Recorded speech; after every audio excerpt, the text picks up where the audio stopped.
Hi, welcome to my Day 10 CKA Exam Prep Daily Recap. Today's topic that we'll be going over is network foundation, specifically around namespaces, routing, and CNI. As per usual, I do these in the form of question and answer, and with that, let's get started. How does a Linux host route traffic between two networks it's connected to? The host needs IP forwarding enabled kernel parameter and acts as a gateway. Each network's host point their default route and at the bridge host. Without IP forward, packets arriving on one interface are dropped instead of being forwarded out the other. Now, how do network namespaces isolate containers at the OS level? Each namespace gets its own routing table, ARP table, and virtual interfaces, completely visible to the host and other namespaces.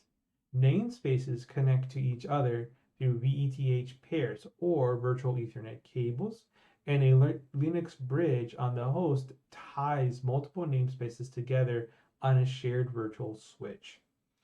Which problem does CNI solve, and what does a CNI plugin actually do? Well, every container runtime, such as containerd, cry.io, needs to attach containers to a network, but each could implement it differently. CNI standardizes this. The runtime calls add or delete on a plugin, and the plugin handles creating the VETH pair, attaching it to a bridge, and assigning it an IP. This keeps the networking pluggable, such as Calico Flannel Cilium, without changing the runtime.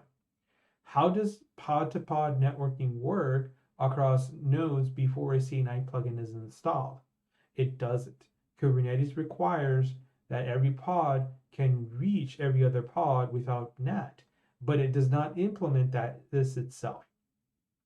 The CNI plugin creates an overlay or routing-based network, typically deploying as an agent as a daemon set on each node within the cluster that handles cross-node pod traffic and manages IP address allocation, IPAM, across the cluster. Now with that, that's all for day 10. I hope to see you